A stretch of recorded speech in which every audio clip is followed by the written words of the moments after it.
हज़रत जुनैद बगदादी रहमतुल्लाह अलैह के दौर में आलम इस्लाम के एक आलिम ने इस्लाम को छोड़ के ईसाईयत कबूल कर ली।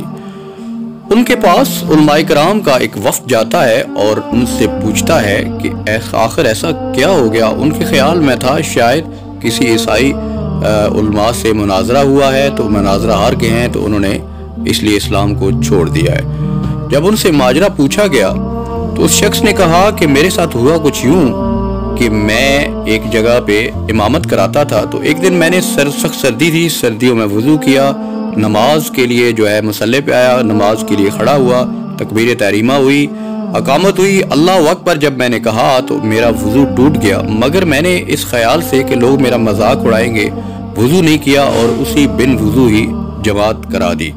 और मैं नमाज के दौरान अल्लाह से डरता रहा कि यूँ ना हो कहीं अल्लाह का कहर ना आ जाए, कोई ऐसा ना हो जाए, लेकिन कुछ भी ऐसा ना हुआ। फिर मैं अक्सर जो है बिन वुज़ू नमाज पढ़ा दिया करता और मेरे साथ कुछ भी नहीं हो रहा था।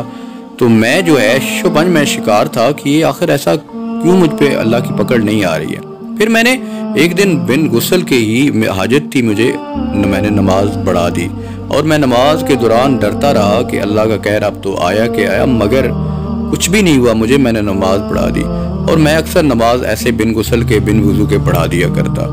फिर मेरे दिमाग में एक दिन सोच आई कि ये मज़हब तो ऐसे ही है जो जिस पे जो मर्जी करते रहो, कुछ भी नहीं होता, ये तो इस्लाम है ही कुछ नहीं है, ये तो गलत है, ये तो मैंने इसको छोड़ दिया।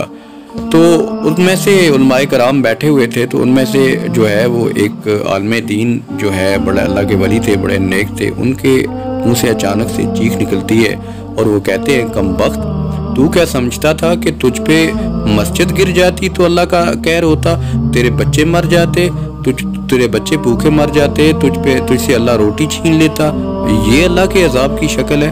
वो कमबख्त, इससे बढ़ के और अल्लाह की क्या अजाब की शक्ल होगी कि तुझसे अल्लाह ने अपना दीन, अपना ईमान, सब कुछ तुझसे छीन लिया। इससे बढ़ के तुझे और तेरे साथ और क्या सज़ा तुझे मिलनी थी, ये इससे बड़ी सज़ा तो तुझे मिल ही नहीं सकती है।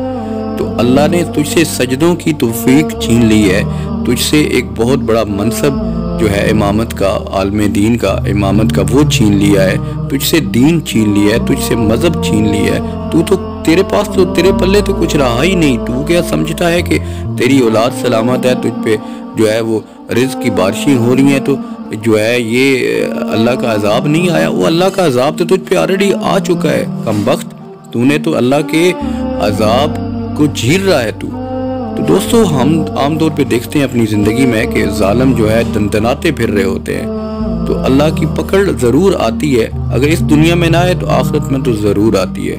मगर अल्लाह ने खुद फरमाया कि मैं अपनी रस्सी को ढीला छोड़ता जाता हूँ। अल्लाह जब अपनी रस्सी को ढीला छोड़ता है तो लोग जो है वो फिर उनके दिल पे जो है ना, जब वो एक गुनाह करते हैं तो काला धब्बा लगता है, दूसरा गुनाह करते हैं, फिर करते चले जाते हैं, फिर उनको गुनाह महसूस ही नहीं होता। जब ये मुकाम आता है कि किसी बंदे को गुनाह ना लगे, बुराई ना लगे, तो ये अल्लाह का सबसे बड़ा अजाब तो उसे दुनिया में ही मिल रहा है कि वो शख्स जो है गुनाह को गुनाह नहीं समझ रहा और जो है बुराई को बुराई नहीं समझ रहा। इससे बढ़ के और उसके लिए अजाब क्या होगा, ये बहुत बड़ा अजाब है जिसको हम लोग जो है ना वो शायद समझते नहीं है। हम लोग समझते हैं कि हुक्मरान या इस तरह के लोग या जालिम इतने जुल्म कर रहे हैं, उनको कुछ नहीं हो रहा, तो अल्लाह उनको ढील दे रहा है, अल्लाह उनको ढील दे रहा है और पकड़ उनकी ज़रूर होगी, इस दुनिया में भी और आखिरत में भी। अगर इस दुनिया में ना हुई तो आखिरत में तो ज़रूर होगी। तो हमें इन कबीरा सगीरा गुनाहों से, रमज़ान है, बचना चाहिए। रमज़ान में हम ऐद करें ताकि जो है नेक्स्ट जो इससे बचें। वीडियो को ज़रूर सदका जारिया समझ के शेयर कीजिएगा। ज़ेरे लब कोई गलती हुई हो तो मैं आपसे माज़रत चाहता हूँ। अस्सलामु अलैकुम व रहमतुल्लाह।